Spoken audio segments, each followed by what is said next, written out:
Welcome to special analysis. నేను రమా మండవ. ఈ రోజు అనాలిసిస్లో భాగంగా మనం తీసుకోబోతున్న టాపిక్ ఏంటంటే, ఇక్కడ చూసినట్లయితే జగన్ కేసీఆర్ను నిండా ముంచిన చెవిరెడ్డి.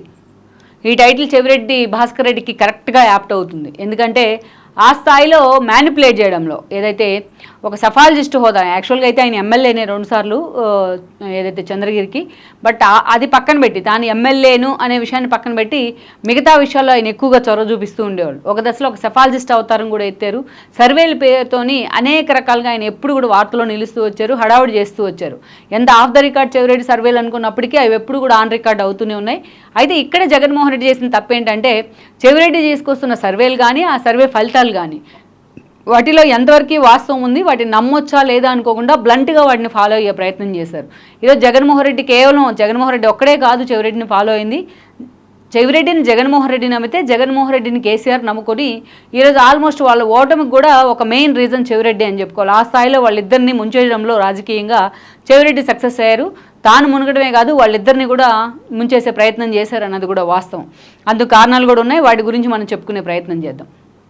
చెవిరెడ్డి భాస్కర్ రెడ్డి గతంలో వైఎస్ హయాంలో ఆయన వైఎస్కి చాలా క్లోజ్ అసోసియేట్, తిరుపతి నుంచి ఆయన రిప్రజెంట్ చేస్తూ వచ్చారు. ఉమ్మడి చిత్తూరు జిల్లా నుంచి వైఎస్కి ఒక క్లోజ్ అసోసియేట్గా మారారు. ఈ క్రమంలోనే వైఎస్ హయాంలోనే ఆయన తొడాలాంటి వాటికి చైర్మన్గా కూడా పనిచేశారు.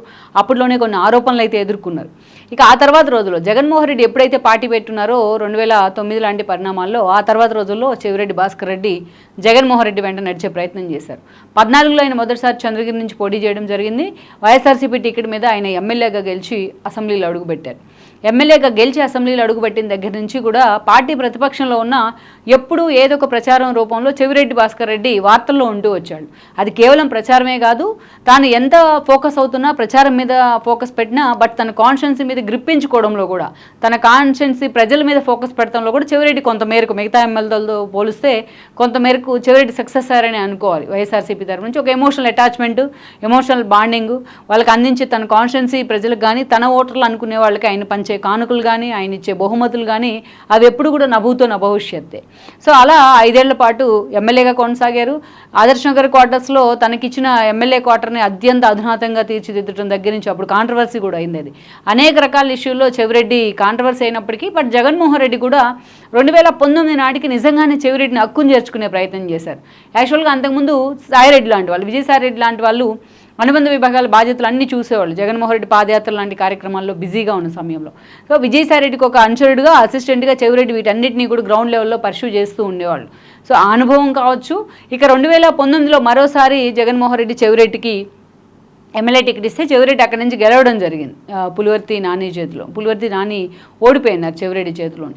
దెన్ అప్పటి నుంచి కూడా ఇక ఆ పార్టీ అధికారంలోకి వచ్చింది. యాక్చువల్గా జగన్మోహన్ రెడ్డి ఫస్ట్ క్యాబినెట్లో తమకు మంత్రి పదవులు వస్తాయని చెప్పి అటు భూమన్ కానీ, అదేవిధంగా ఇటు చెవిరెడ్డి కానీ, ఇటు రోజా లాంటి వాళ్ళు ఉమ్మడి చిత్తూరు జిల్లానే కాబట్టి వాళ్ళు ఆ స్థాయిలో ఎఫర్ట్ పెట్టుకున్నా, ఆశలు పెట్టుకున్నా జగన్మోహన్ రెడ్డి మాత్రం కేవలం పెద్దిరెడ్డి రామచంద్రారెడ్డికి మాత్రమే మంత్రి పదవి ఇచ్చున్నారు. బట్ పేరుకి మంత్రి పదవి ఆయన మంత్రిగా ఉన్నారు. రోజా లాంటి వాళ్ళు ఏపీఐసీ పదవులు ఇవ్వడం జరిగింది. ఇటువైపు నుంచి చూసినట్లయితే కూడా అటు భూమన కరుణాకర్ రెడ్డికి మాత్రం ఫస్ట్ అటెంప్ట్లో ఇవ్వలేదు. బట్ తర్వాత కూడా రెండోసారి ఎక్స్పాన్షన్లో కూడా చెవిరెడ్డికి భూమన్కి మంత్రి పదవులు అయితే ఇవ్వలేదు. కానీ అది తిరుపతి మొత్తాన్ని తమ హోల్డ్లో పెట్టుకోవడంలో, తుడా మొత్తాన్ని తమ మ్యానిపులేట్ చేయడంలో వాళ్ళిద్దరూ సక్సెస్ అయ్యారని అనుకోవాలి. అందుకనే ఈ రోజున పార్టీలో ఎవరు జూనియర్స్ని నిలబెడతామన్నా ఎవరికి కూడా జగన్మోహన్ రెడ్డి పచ్చజెండా ఊపలేదు. మొన్నటి ఎన్నికల్లో కేవలం అభినయ్ రెడ్డికి, భూమన కొడుకు అభినయ్ రెడ్డికి, చెవిరెడ్డి కొడుకు మోహిత్ రెడ్డికి మాత్రమే జగన్ గ్రీన్ సిగ్నల్ ఇచ్చారు. అందరికంటే ముందు లైక్ ఒక పేరుని నాని ఆల్మోస్ట్ 2.5 ఏళ్ళు జగన్మోహన్ రెడ్డి వెంట పడితే కానీ కిట్టుకు బందర్ టికెట్ ఇవ్వలేదు జగన్మోహన్ రెడ్డి. బట్ వేరేజ్ మోహిత్ రెడ్డి, అభినయ్ రెడ్డి విషయంలో మాత్రం జగన్మోహన్ రెడ్డి అందరికంటే ముందుగానే టికెట్స్ అనౌన్స్ చేస్తున్నారు. ఇక 2019 నుంచి చెవిరెడ్డి రెండోసారి ఎమ్మెల్యేగా గెలిచిన దగ్గర నుంచి ఇక అనుబంధ విభాగాల మీద చాలా సీరియస్గా ఫోకస్ పెట్టారు. జగన్మోహన్ రెడ్డికి పదవి లేకపోయినా మంత్రి పదవి, బట్ జగన్మోహన్ రెడ్డి దగ్గర ఆ యాక్సెసిబిలిటీని అయితే చెవిరెడ్డి తెచ్చుకోగలుగున్నారు. ఇక అటు కాన్స్టిట్యున్సీ మీద కూడా అదే స్థాయిలో ఫోకస్ పెట్టారు ఆయన. ఇక ఆ యాక్సెసిబిలిటీ వచ్చిన తర్వాత జగన్మోహన్ రెడ్డితో అంతా తానే వ్యవహరించారు అనుబంధ విభాగాల దగ్గర నుంచి. ఇక తనకంటూ కూడా ఒక సర్వే టీంని ఆయన నియమించుకోవడం జరిగింది. ఎప్పటికప్పుడు జగన్మోహన్ రెడ్డి పథకాలకు సంబంధించి, ప్రభుత్వ పనితీరుకు సంబంధించి ఆయన చేయించిన సర్వేలు జగన్మోహన్ రెడ్డి నిజంగానే వాటిని నమ్ముకుంటూ వచ్చారు. అందుకే ఈరోజు నిండా మునిగారు. ఇక అంతేకాదు ఎన్నోసార్లు ఆయన వార్తల్లో నిలుస్తూ వచ్చారు. తెలంగాణలో కూడా ఇక కేసీఆర్ ఎంత క్లోజ్ కాబట్టి అటు కేసీఆర్ ప్రచార కార్యక్రమాలు మొదలుకొని అనేక కార్యక్రమాల్లో చెవిరెడ్డి లాంటి వాళ్ళు డైరెక్ట్గా ఇన్వాల్వ్ అయ్యేవారు. ఎందుకంటే జగన్మోహన్ రెడ్డి సలహాతోనే. ఇది ఎక్కడి దాకా వెళ్ళిందంటే ఇక ఎన్నికలకు ముందు తెలంగాణలో అసెంబ్లీ ఎన్నికలు జరుగుతున్న సమయంలో నోటిఫికేషన్ రాకముందే ఒక ఆల్మోస్ట్ 2 months ముందే చెవిరెడ్డి అండ్ టీం వెళ్ళి తెలంగాణలో పూర్తి స్థాయిలో ఎంట్రీ ఇచ్చున్నారు. తెలంగాణలో టీఆర్ఎస్ తరపున ప్రచార బాధ్యతలను భుజానికి ఎత్తుకున్నారు.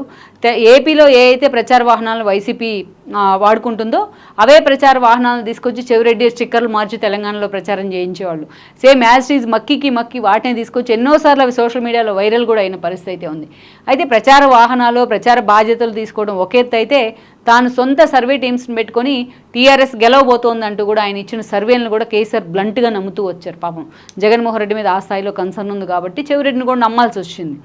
ఇక అంతేకాదు, ఇక మనం చూసినట్లయితే రేపు ఎన్నికలు అనగా ఇవాళ నాగార్జున సాగర్ దగ్గర ఒక హడావుడిని లేని గొడవను క్రియేట్ చేసి అక్కడ పోలీసులను మోహరించడం వెనుక కూడా చెవిరెడ్డే ఉన్నారనే చర్చ జరిగింది.